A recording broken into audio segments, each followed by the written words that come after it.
내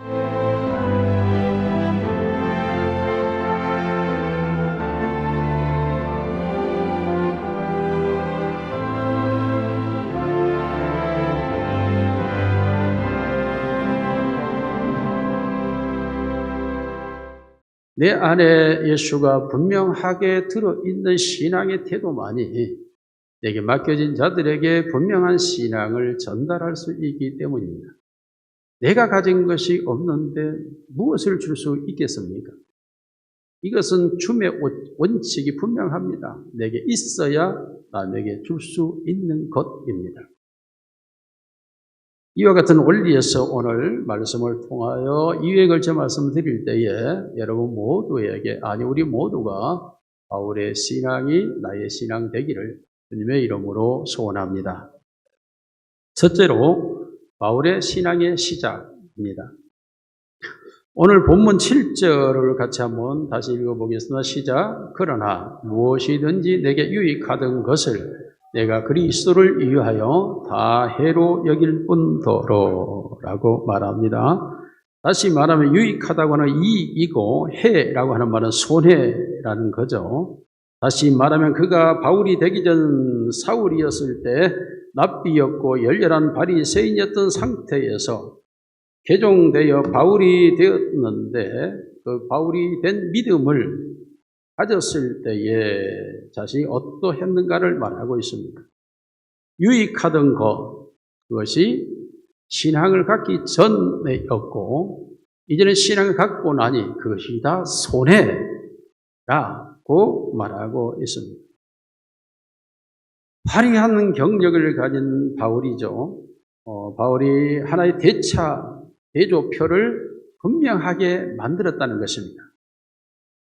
자기가 예수를 만나기 이전에 가지고 있었던 것, 그가 자랑스럽게 여겼고 영광스럽게 여겼고 그러한 것들, 다시 말하면 내가 8일 만에 할례를 받고 이스라엘 족속이요 베냐민의 지파요 히브리인 중에 히브리인이요 율법으로는 바리새인이요 열심으로는 교회를 핍박하고 율법의 의로는 흠이 없는 자라고 딱 목록을 정리를 합니다. 나는 이런 사람이었다. 그런데 이것은 예수를 만나기 이전까지는 그에게 있어서 아주 귀중한 것들이었고 그것을 향하여 그는 장중의 보호와 같이 귀한 것으로 그는 여겼고 그것은 자기의 자긍심이었고 귀족 사회의 특권이었고 매일 자랑거리였고 그는 자신이 이런 점이 너무 좋아서 그 어떤 사람보다도 뛰어난 자부심을 가지고 그는 살았다고 말합니다.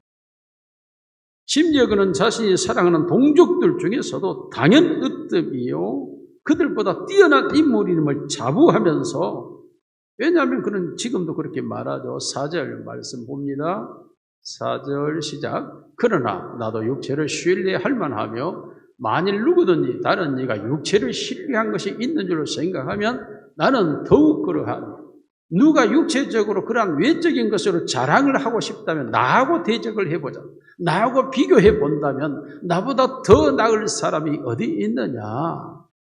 라며 바울은 자기 자신이 가지고 있는 스펙이 최고라고 그는 여기고 있었고 자랑하고 있고 누구와 비교해도 손색이 없다라고 그는 당당하게 외치고 있는 것입니다. 숨겨져 있는 것이 아닙니다. 그들에게 소리 높여 외치는 것입니다. 그리고 실제로 바울은 그 경력은 그 시대의 대단한 자랑거리였습니다. 내가 8일 만에 할례를 받았다. 이걸 한 분석을 해본다면 이 언약은 믿음의 조상 아브라함에게 하나님이 주신 언약이었습니다. 하나님의 자녀라는 분명한 표시, 이것이 바로 할례입니다.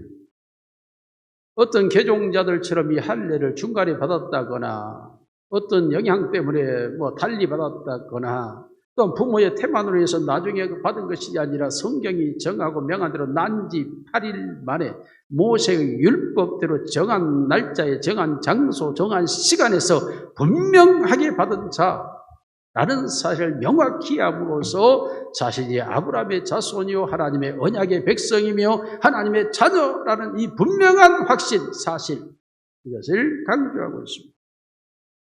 그는 이스라엘 족속이라고 말합니다. 이스라엘 사람이라고 하는 대단한 거죠. 헬라파 유대인이 아니라는 것입니다. 개종한 자가 아니라는 것입니다. 이스라엘이 가나안 땅에 들어갈 때 이스라엘과 같이 혼합되어지는 기본 족속의 후예도 아니라는 것입니다. 그는 분명한 유대인 부부에게서 태어난 혼혈아가 아닌 분명한 이스라엘의 자손이라는 사실, 이것을 거슬러 올라가면 그는 야곱의 족속, 순수 혈통, 이 혈통을 자랑하기에 그는 전혀 손색이 없습니다. 그가 자부한 것도 당연한 일입니다. 왜냐하면 모든 유대인들의 고귀한 혈통, 그것은 역사에서 끊임없이 유지되어 내려오고 있기 때문입니다. 이스라엘 자손보다 더 오래된 혈통은 인류 역사에 없습니다. 만일에 이스라엘이 말하고 있는 순수 혈통보다 더 좋은 혈통이 있다면 지금 우리가 살고 있는 이 역사 속에 한번 여러분 말해 보십시오. 없습니다. 만일에 이스라엘의 혈통보다 더 우수한 혈통, 더 순수한 혈통, 더 분명한 혈통이 있다면 그는 이 우주에서 최고의 자랑거리가 될 것입니다. 그렇지만 이 우주상에 아직도 이스라엘 족속이라고 말할 만큼의 우수한 종자와 순수한 혈통은 존재하지 않습니다. 지금도 말입니다. 그러니 바울이 그 당시에 이걸 얼마나 자랑했겠습니까? 그는 베냐민 지파였다고 말합니다. 여러분, 베냐민 지파는 모세가 여호와의 사랑을 입은 족속이라고 말했습니다.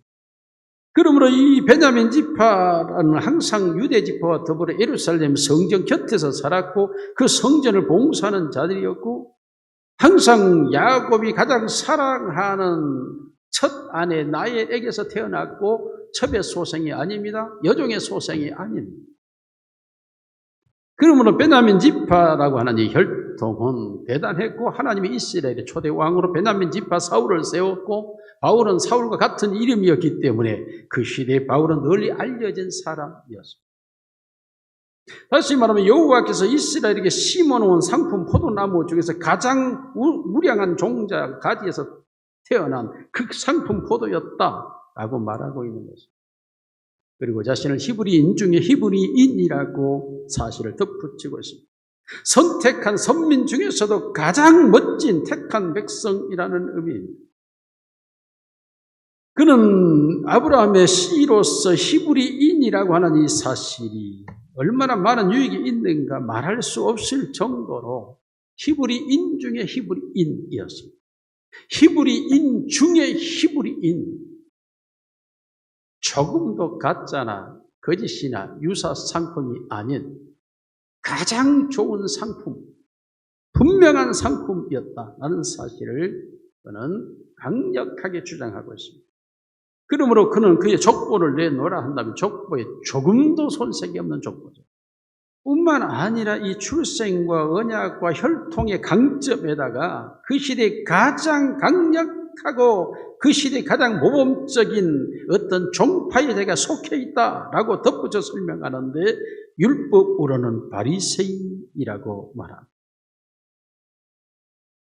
여러분이 율법으로 바리새파, 굉장히 그 시대에 중요하다. 이 바리새파는 하나님의 말씀을 철저하게 지키면서 박하와 해양과 근처에 10의 1조를 드리는 종파. 그 시대의 바리새파는 대단한 세력을 가지고 형성하고 있는 정치, 문화, 그리고 종교의 세력. 더 이상 무엇을 바랄 수 있었겠습니까? 그러면서 그는 개인적으로는 법률적으로 충실한 사람이고 열심히는 특심한 사람이고 자기에게는 율법으로는 흠이 없는 자. 여러분, 지나온 바울의 목록을 잘 기록했는데 단 하나의 흠이 존재하지 않는, 그 시대가 인정하는, 그 시대가 자랑하는 그러한 종자였고 그러한 실력자였습니다. 그러므로 바울이 가지고 있었던 그의 가치와 능력과 그의 자랑과 그의 소유와 그가 가지고 있는 것은 그 시대의 가장 놀라운 특권이었고 모든 사람이 가지고 싶었던 것이었고 소원했던 신분이었습니다. 이러한 사도 바울의 대조표를 가지고 한쪽에 대차표를 만들어 봅니다. 새로운 것 하나가 발견됐습니다. 그것은 바로 예수 그리스도였습니다. 예수 그리스도라는 한 분, 오직 한 가지, 예수 그리스도를 한쪽에 두고 지금 자기가 수많은 장중의 보화라는 이 사실을 가지고 예수 그리스도와 대차 대조표를 작성하여 이것을 평형에 놓고 바라보고 있습니다. 수많은 유익하던 그것들이 가득 담겨있는 이 광주리와 핍박을 받고 있는 예수라고 하는 이것 하나를 놓고 저울에 따라보는 것입니다. 여러분, 그런데 사도 바울이 이 무게를 다는데 이 시대와 이 세상에서 그렇게 귀하게 여기고 중하게 여기고 자랑하는 이 무게가 쏠려버립니다. 그리고 예수라는 무게가 천정부지로 솟아버립니다. 이 순간에 이 모든 것이 다 쏟아져 버렸다 라고 말합니다. 바울이 이렇게 고백하죠. 무엇이든지 내게 유익하던 것을 내가 그리스도를 위하여 다 해로 여겼나니 이익이 되었던 것, 자랑이 되었던 것, 자긍심이 되었던 것, 이 모든 것들이 다 손해였다라고 답을 내리고 있습니다. 좌우 대칭을 서로 맞춰보려고 아무리 해도 도무지 맞지가 않습니다. 왜요? 하늘과 땅의 차이보다 더한 차이가 나고 있기 때문에. 바울은 육체적으로 유익하던 것들 그리스도 관련시켜 보았습니다. 그것들이 얼마나 손실인 것을 깨달았습니다. 유익하다고 생각했던 그것들, 그리스도를 알게 되었을 때 그 유익하게 되었던 것이 얼마나 내게 예수 그리스도를 아는 지식에 거슬리게 작용한 것들이었는가 라고 말하고 있는 것입니다. 지난 삶에서 자기의 자랑이요 긍지요 자부심이요 힘이 되었던 그 모든 것들이 실제로 나에게 유익이 된 예수 그리스도를 아는 지식의 가장 반대자, 방해자, 해방자였다. 예수 그리스도를 아는 그 지식에 이 혈통과 율법과 자기의 지식과 자기가 자랑하는 그 모든 것들이 바로 방해자였다. 나를 손해 주는 자들이었다. 나에게 해를 끼치는 것들이었다. 비록 그가 선천적으로 태어난 자랑이었고 자부심이었기도 했지만 자기가 삶 속에서 수많은 지식과 학문으로 연단되었던 것들이었지만 유대인이라고 하는 그것이 얼마나 고귀한 것들이었는데 사도 바울은 로마서 3장 1절 2절에서 이렇게 말합니다. 시작. 그런즉 유대인의 나음이 무엇이며 할례 유익이 무엇이냐 범사에 많으니 우선은 그들이 하나님의 말씀을 맡았음이니라. 범사에 많다라고 대답을 합니다. 그렇게 유익하고 유리하고 사회적으로 좋았던 것들이 그리스도에 관하여만큼은 이것이 불리한 것이었다라는 것입니다. 다시 말하면 전에 가졌던 그 것들이 예수 그리스도를 믿지 못하게 했고 예수 그리스도를 알지 못하게 했고 예수 그리스도를 따르지 못하게 했고 예수 그리스도를 저버리도록 유혹했던 것들이었다라고 고백하는 것입니다. 내가 이스라엘 족속이라는 사실이 영광스럽게 여긴 용고로 인하여 하나님의 아들 예수 그리스도를 거부한 이유가 되었고 율법으로 의로 흠이 없다는 것 때문에 믿음으로 말미암아 의롭게 된다는 사실을 부인하게 되었고 가말리엘 문에서 최고의 학문자였기 때문에 하나님의 아들 예수에 대해 아는 것을 싫어했다. 이런 것들이 결국 나로 하여금 예수 그리스도를 알고 그 영광스러운 세계로 들어가는 것에 모두 걸림돌이었고 방해거리였다. 나로 하여금 예수 그리스도를 보는 눈을 가려버렸던 비늘이었다. 라고 말하는 것입니다.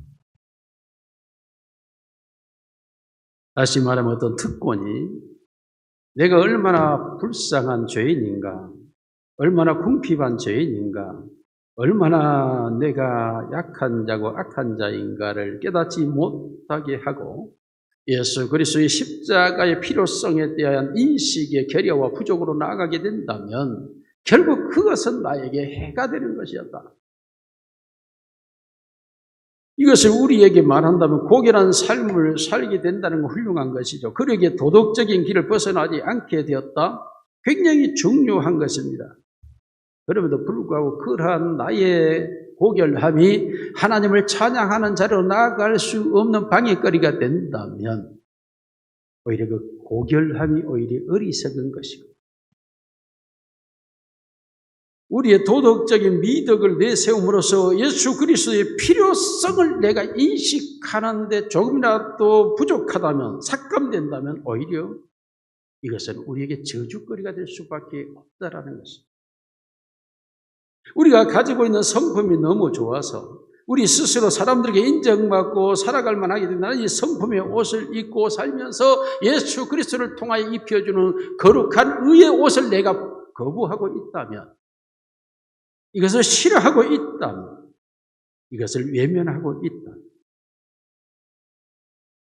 우리의 성품이 넉마와 같다고 고백한다면 차라리 예수 그리스도의 의의 옷을 입혀지는 것이 더 소중한 것이라면 오히려 내 성품이 넉마와 같은 것이 더 그렇게 인식되고 깨달아지는 것이 더 예수 그리스도를 알아가는 데 도움이 될 것인데,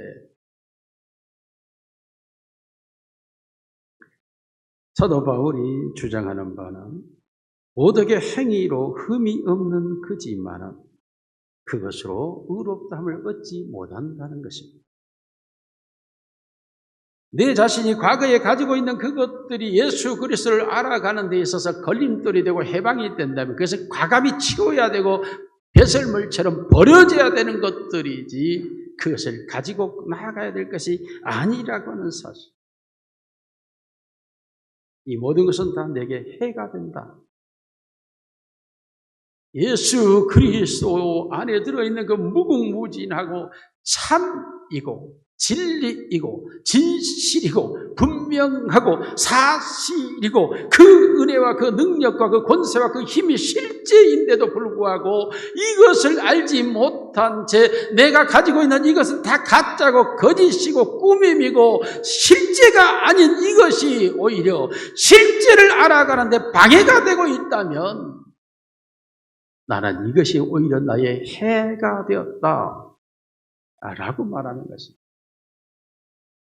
오늘 우리의 신앙의 문제가 바로 여기에 있을 수 있습니다. 우리의 분명한 신앙의 태도가 결핍된 이유는 아직도 세상의 것들을 내가 버리지 못하고 그것을 내가 더 중하게 여기고 그걸 더 소중하게 여기고 그걸 더 필요로 여기고 그것이 더 있어야 될 것으로 인식하고 있는 나의 인식의 오류가 문제고 내 의식의 잘못이 문제고 내가 생각하고 있는 사회적 통념과 관념이 오히려 나로 하여금 진실한 세계 속으로 참의 능력으로 가지 못하게 하는 원인이 되고 있었다라고 바울은 말함으로써 자신 예수 그리스도를 만난 이것이 얼마나 중요한 것인가에 대하여 지난날의 것들을 다 버렸다 라고 바울은 주장합니다. 오직 예수를 선택하기 위하여 나는 내가 지금까지 지향했던 그 모든 것들을 다 배설물로 버렸다. 오늘 이 시간 내가 나의 어떤 의의를 가지고 여전히 주장하고 있다면 만약 그것이 예수 그리스도의 십자가의 의의와 그의 부활의 의의와 그의 은혜와 그의 사랑을 추구하는데 나가는데 조금이라도 방해가 되고 있다면 오히려 그것은 내 의식께서 쫓아내져야 되고 내 무식의 세계에서 죽어져야 될 것들이고 나의 사고와 나의 관념에서 그것은 다 사라져버려야 할 것들인 것입니다. 예수를 선택하려면 예수의 무게를 내가 안다면 나머지 모든 것들은 버려지고 비워지고 쏟아져 버려야 될 것들입니다. 바울은 20년에 지난 후에 이 사실을 명료하게 말하고 있습니다. 사랑하는 성도 여러분, 오늘 우리가 예수 그리스도의 중요성과 필요성과 그의 능력과 그 세계를 우리가 알아가기를 진정으로 원한다면, 아직 그것이 소중하다는 것을 안다면, 아직도 내 의식 속에 작동하고 있는 세상이 내게 가져다 준 그러한 관념과 인식과 그리고 의식과 그 오류를 신속하게 예설물로 해로 여기시기를 주님의 이름으로 소원합니다. 바울은 이런 신앙의 세계에서 두 번째, 나의 현재의 신앙을 바울은 말하고 있습니다. 바울이 현재 상태를 계산할 때 확실히 모든 것을 해로 여김은, 그 여김이라는 이 단어가 카운트입니다. 해로 계산했다 말이에요. 계산했다. 나에게 유익하던 것을 여김은 할 때 역시 계산했다. 그래서 이익과 손해를 계산했다. 카운트를 했다는 거예요. 대차, 대조표를 만들어서 계산을 해봤다. 8절 말씀 같이 봅니다. 시작. 해로 여김은 내 주 그리스도 예수로 아는 지식이 가장 고상하기 때문이라. 내가 그를 위하여 모든 것을 잃어버리고 배설물로 여김은 그리스도를 얻고 그랬어요. 배설물로 계산됐다. 간단하죠? 배설물로 계산됐다. 내가 지난날에 가지고 있던 이 모든 스펙, 그것으로 이 세상을 살아가려고 했던 것들, 이 세상에서 내가 승리할 수 있었다는 것들, 세상의 자랑으로 여겼던 것들, 그것으로 내가 세상을 이길 수 있다고 생각했던 것들, 이 모든 것들은 계산이 끝났다. 그것은 아니었다. 손해였다. 라고 바울은 계산을 끝냈다고 말합니다. 해로 여겼고 배설물로 계산됐다. 왜요? 그리스도를 얻고 그리스도를 얻고 그리스도를 얻고 그리스도를 얻고 20년 넘는 세월 속에 바울은 그의 계산이 옳았다고 말하고 있는 것입니다. 예수 그리스도를 나의 구주로 나의 주로 하나님으로 내가 그를 영접한 것은 나의 계산이 가장 틀림없이 옳았다 라고 말하고 있습니다. 다시 말하면 재고 정리를 한 거죠. 나의 인생에 무엇이 더 소중한지, 무엇이 더 필요하고 중요한지 재고 정리를 해보았더니 내가 지금까지 가지고 있었던 이 모든 것들이 다 불필요하였고 상하였고 썩었고 쓸모없는 것들이었는데 내가 그걸 붙잡고 있었던 거예요. 아니 이제는 진정한 나의 삶의 진짜는 예수라는 이 놀라운 진리를 제가 얻고 발견하고 알았고 찾아가는데 사실은 이게 방해거리였고 그러면 이걸 해로 여겨버렸더니 그리스도를 얻게 되었다. 진짜를 얻게 되었다. 참을 내가 가지게 되었다. 인생의 승리에 참된 목표를 내가 갖게 되었다. 내 주 그리스도 예수. 그리스도 예수가 나의 주인이었다. 할렐루야.